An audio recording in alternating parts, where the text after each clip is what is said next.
Hi guys! Kamusta po kayo lahat? Ako nga po pala sila Stella Micaela Taro. So ngayon, titignan natin ang collective reading ng, love reading ng collective. Baliktad na. Tignan natin, para kanino ba tong reading na ito? Guys, paalala lang ha, hindi po lahat makaka-resonate. So take what resonate and leave what doesn't. At salamat nga po pala sa sumusuporta sa aking channel. Okay, para kanino ba itong reading na ito? Para sa mga Aries. Tingnan nyo ang Sun, Moon, Rising, hindi na sign ninyo. Para kanino ba itong reading na ito? Sa mga Taurus. Baka may mga kadil kayong Aries, Taurus. Or kayo itong nanonood. Ano ba yan? Ayan. Sa mga merong intimate relationship and independent. Para sa inyo itong mga reading na to. At sa mga water signs at na mga nagtatrabaho malapit sa dagat, sa water, mahilig magdagat, at sa mga gusto magbakasyon. Ayan. Para sa inyo itong reading na ito today. Tingnan natin. Overall energy ng mga nanonood. Collective reading.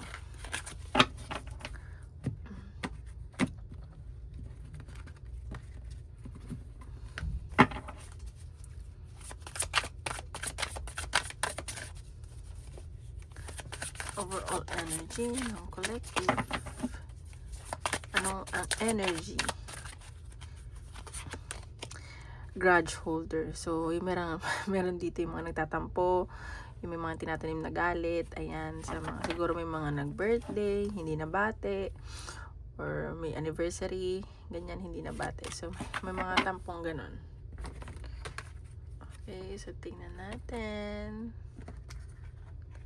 Love reading ng collective. Kaninong reading ba to? Kaninong situation na masasagap natin for today? Guys, sa mga gusto magpa-private reading, message nyo lang sa Facebook or Instagram, nasa description box below, okay?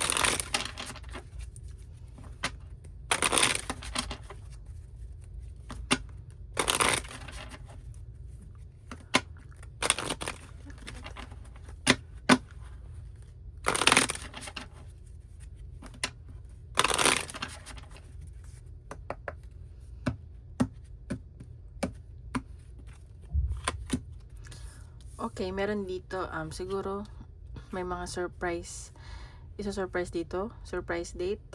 So, surprise kayo ng person mo. And nakita ko tuloy-tuloy yung pasok ng pera nyo. Ayan. So, nakita ko may pagmamahala naman dito. May mga pagod lang. Okay, so may travel ako nakikita.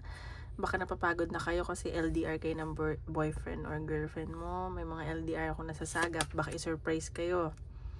And medyo ito yung nagiging conflict sa connection nyo. Yung pagiging malayo nyo sa isa't isa. And meron ditong may challenges sa inyong relasyon. Pero may nakita ko new beginning dito. Ikaw kasi parang isip bata ka, ayaw mo masyadong makipag-usap. Though ina-explore mo pa yung nararamdaman mo. And nag-explore ka pa. May nakita akong communication dito paparating at bigla ang travel nga. Ayan. And tuloy-tuloy ang pasok ng pera. So, meron din dito na broken family. And siguro nawawalan na yung pagmamahal, ganyan. Kasi nga napapagod na, may umiiwas na. Kasi nga tawag dito, LDR kayo. So, parang nahihirapan kayo. Ingat din kayo sa mga nalalapitan ng utang. So, meron dito 50-50 na sa relasyon. Parang gusto na lang maging kaibigan, maging friends na lang kayo. At kulang sa suporta. Siguro yung support system. Eto kasi kayo or yung person mo, controlling. Mataas ang pride. Pero wala tong peace of mind. Or ikaw to nawawala ng peace of mind. Ayun, so may pag-iwas dahil sa trabaho, mas iniisip ang pera kaysa sa inyo. So, mas focus ang career at pera kaysa sa relasyon ninyo. Which is, ano nga naman, parang ang unfair, ganyan. Dapat balance ang lahat ng bagay. Uy! Tingnan natin. Ano pa ang ipapakita sa love reading ng collective?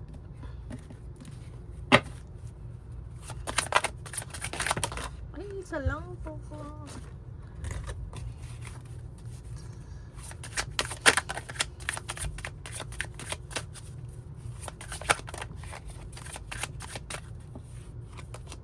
Honeymooning. So, meron dito, yun. So, baka nag-imagine kayo, gusto nyo magsama, and napag-uusapan nyo to, paano kung magkasama kayo, and sinikita ko na, yun nga, may baka dalawin kayo, or bigla surprise kayo ng person mo, mag-honeymoon kayo, mag-travel kayo, mas magiging intimate kayo, ganyan. So, ayun yung nakikita ko. Parang, sana, kung magkasama kayo, mas masaya kayo, ganyan mga feelings. Tingnan natin, ano bang na-feel sa'yo ng person mo?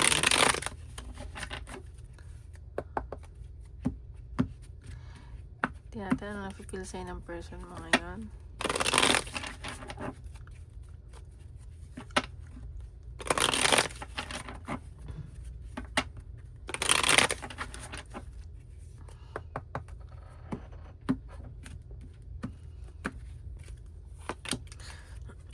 Okay, itong person na to, nafe-feel niya na parang lumalayo ka, may bala kang umalis, mag-move on, nag-heal ka, ganyan. May relocation kasi ako nakikita. And yun nga, may pagtatampo, nafe-feel niya nagtatampo ka, at iniisip-isip ka nito. And nag-iisip siya anong hakbang gagawin niya para sa connection nyo, para sa'yo. And gusto niya i-work out tong connection nyo, itong relasyon ninyo. And siguro gusto niya magsimula ulit. Page of Cup kasi. Pero sa nakikita niya, ikaw tong lumalayo. Siguro, nakikita niya, may mas nakikita ka pang mas better sa kanya. New opportunity. And natatakot tong taong to na makakita ka pa ng iba. And nakikita niya kasi na ang dami mong pinagdaanan, nasaktan ka na from the past. And ayaw ka na niya masaktan kasi parang ang matagal matagal bago ka nag-heal from the past. And sa nakikita niya na is parang hindi ka na niya nasa-satisfy kahit anong ibigay niya sa'yo. And sa nakikita ko is parang tingin niya ang tigas ng ulo mo, may mga sinasabi sa sa'yo na hindi mo pinapakinggan, dinededma mo siya, pero minamanifest ka pa nito, iniisip-isip ka nito. Kumbaga parang gayuma, parang hindi naman gayuma. Ayan, pinadasal ka niya. And nilalakasan na lang niya yung loob niya. Parang pinipilit pa niya na magiging maayos kayo. Ayan, no? So, iniisip niya na puntahan ka, mag-travel kayo, mag-date kayong dalawa. Kasi para makabawi siya. And sa nakikita niya, iniisip niya na kapag i-workout niya naman to, may partnership kayo. Like mutual kayong dalawa. Magkakasundo kayo. See? And sa nakikita ko, marami kang pinagdaanan. And kumbaga, yung reputasyon mo nasira. And gusto ka niyang protektahan sa lahat ng mata. And may offer to sa'yo. So, tingnan natin. Ayan. So, may offer to sa'yo. Makikipag-date nga to. And mabagal lang. Mag-iisip to. Tsaka mag-iipon. Baka bibili na to ng ticket. Or ano. Basta mag-iipon tong taong to. Unti-unti. Ayan, o. Sobrang busy na to sa trabaho. Nakikita ko nagsa-sideline siya. Para maibigay niya sa'yo lahat. Kumakayod to. Nagpupursige para sa'yo. Sana all. Tingnan natin. Ano naman ang nafe-feel mo sa person mo?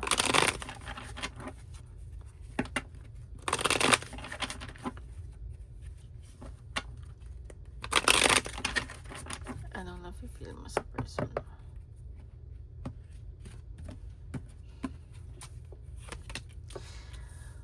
Okay, so ikaw, mahal mo naman siya. Pero parang gusto mo ng space, ganyan. And sa nakikita ko, siya naman yung nakikita mong gusto mong pangasawa, maging tatay or nanay na maging anak mo. And nagagwapuhan ka sa kanya, nagagandahan, parang nasa kanya na lahat, ganun. Ang ayaw mo lang sa kanya is yung seloso siya, possessive, obsessed na siya. So, yun yung nagiging toxic. And parang naririndi ka na. Yung naiirita ka na sa kanya, ganyan. Pero ikaw, yun nga, nagpapakabata, isip bata. May nakita akong mag-enjoy ka lang eh, hindi mo siya papansinin. Parang bahala ka dyan, gawin mo kung anong gusto mo. Pero ako mag-enjoy ako sa buhay ko. Ganyan nakikita ko. Pero sa nakikita ko, gusto mong maging maayos kayo, may collaboration, and pag-uusapan nyo to. Hingi ka ng tulong sa mga kaibigan niya or kaibigan mo. And may project kayo dito eh. Siguro may pinag-iisipan kayo na gawin, businessman, bahay, or what. And ayun nga, parang bumabalik ka sa pagkabata. Napapasaya ka naman itong taong to. May nakikita lang ako dito involved na bata. Ayan, so sinasabi lang dito, parang ikaw, inaalam mo kung ano ba talaga yung gusto mo. Alam mo yun? Yun yung pinag-iisipan mo, kung ano ba talaga yung gusto mong gawin sa connection nyo, sa buhay mo. Parang ano ka din lost. Pero sa nakita mo naman na siya as someone as long term, na gusto mong pakawalan. And natutuwa ka naman sa mga ino-offer niya. Pero yun nga lang, siguro possessive, seloso, ganyan. And siguro mayaman to. Bibigay niya sa'yo lahat. Parang nakikita mo lahat ng gusto niya, gusto mo, ibibigay niya. And sa nakikita ko dito, hindi ka nakakatulog. Actually, may iyak ka eh. Parang yung iyak mo, parang sa inis na. Yung hindi ka magalit. Hindi mo magawang magalit. Parang naiinis ka, ganyan. And meron dito parang nag-explode na. May transformation na paparating sa connection nyo at sa nararamdaman mo sa kanya. Ayan no, so baka magsimula kayo ulit. Pag-usapan nyo to. And may nakikita ako ditong family reunion. Baka magkikita-kita. And ayan, so alam mo yung nakikita mo siya na nagpapakit sa'yo. Ganyan. Baka bigyan ka ng regalo dito na hindi mo inaasahan. Basta biglaan to, magugulat ka na lang. May mga plano siya na hindi mo inaasahan na ikatutuwa mo. Ganyan, taray. And sa nakita ko,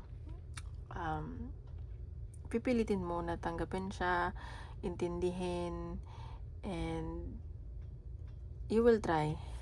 Kahit na nai-stress ka minsan, kapag iniisip mo, ayaw mo kasi nasasakal eh. So, kayo nga, baka kasi nag-explore ka pa, and tawag dito, ayaw mo basta nasasakal, ganyan.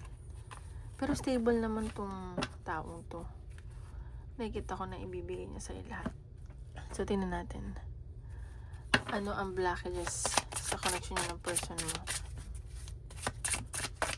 Ano ang blockages sa connection niya?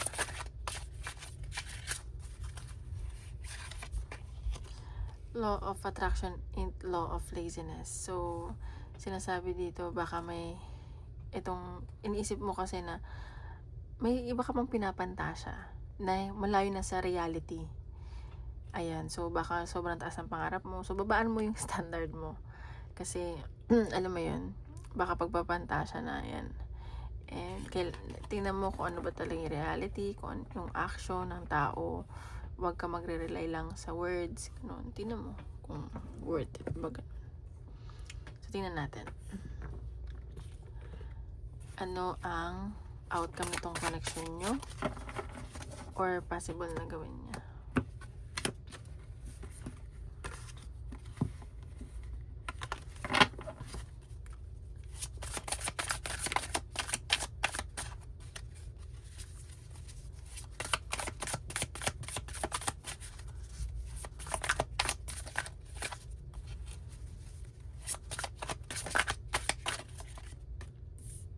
Okay, Six of Swords. So, may relocation talaga. Ano ba? Magsasarili ba kayo? Nakikita ka niya kasi sa na parang, ano ba, gusto niyo mag-abroad? May mag-abroad dito? Baka magkita kayo. King of Swords. So, nakikita ko, parang magagalit tong taong to. Hahabulin ka niya kung saan ka man magpunta. Susundan ka nito. Ayan, so, baka masaktan siya, masaktan mo siya, masaktan ka. So, mag-iingat lang kayo. Ayan, Two of Swords. So, baka may magdadalawang isip dito, ikaw or siya. Kasi parang may involved na iba. Pero sa nakikita ko, yun, may kahit na hahabulin ka niya, merong isa pa dito na nakikita niya na nagkakagusto sa'yo. Hindi nagsasabi ng totoo, pero nauobserbahan niya yan, alam niya yan. And ayan may conflict, baka may maguguluhan dito, baka ikaw to dahil dalawang tao yung magdi-deal sa'yo. Ayan may stress ka, hindi ka makakatulog, and ang dami mong iisipin dito sa connection na to. 8 of Wands. So, may pag-uusap dito. So, baka nga mag-usap kayo. May pag-travel din ako nakikita. Mag-usap kayo na maayos. Ang dami yung pag-uusapan itong person mo. Ayan. So, tuloy-tuloy naman yung pag-uusap nyo. Queen of Cups. So, ayan. Sa nakita ko, may bibigay siya sa'yo na pag-iisipan mo. May offer siya. May aalok sa'yo to na pag-iisipan mo. Ikaw magiging emotional ka. Mas gagamitin mo yung yung puso mo. So, mag-iingat ka, okay? Huwag puro puso. Ayan So, may babalansehin ka dito. May kailangan kang pagdesisyonan. Okay? So, pag-iisipan mo tong mabuti. And, nasa sayo. Kung sa tingin mo, yung dapat yung masaya ka at yung sa ikabubuti mo. Ace of Swords. So, ayan. Puro pag-iisip. Meron akong nakikita itong pregnancy din. And, ipaglalaban mo ang sa tingin mo tama or gusto mo or kung saan ka magiging masaya. Ayan. So, ayaw mo lang kasi may tinatago. And may isang tao dito na nakakamiss sa'yo from the past. And gusto mo kasi mapag-isa muna, ganyan. Tingnan pa natin. Ano ang love message ni universe? Ano bang advice ni universe sa inyo? Put yourself first. Loving yourself makes you more romantically attractive. See? Tingnan mo kung worth it ba. Unahin mo yung sarili mo. And baka mas ma-attract mo yung tamang tao para sa'yo. And siguro, bata pa itong mga nanonood dito. Tingnan mo. Marami pang opportunity. Marami pang may mas darating. Pero kung mahal mo naman, push. Or kung hindi, kailangan mo mag-isip. Okay? Tingnan natin. Ano bang message sa'yo ng person mo? Ano ang message sa'yo ng person mo?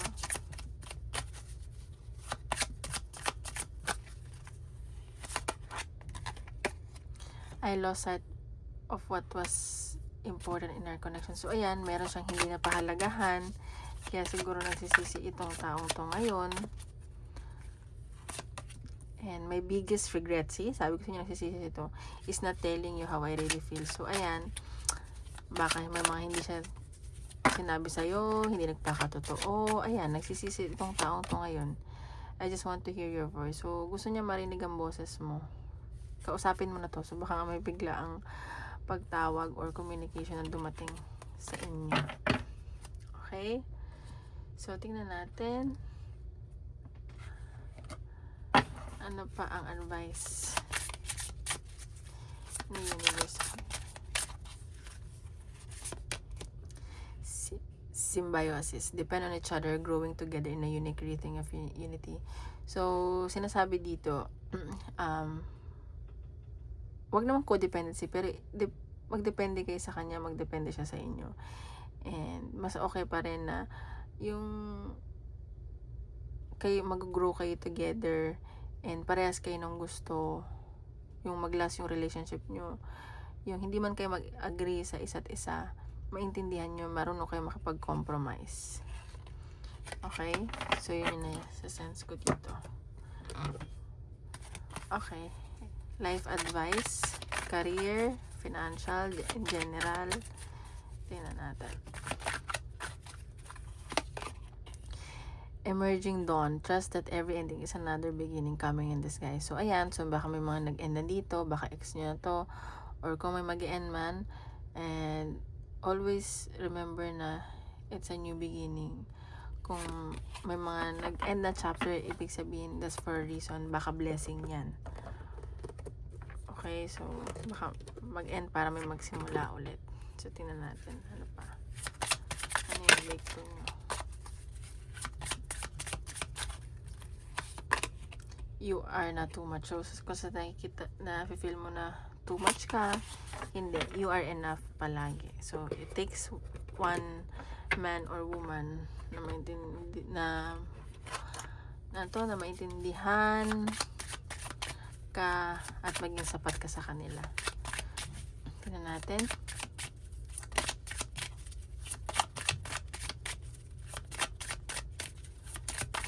Lucky number.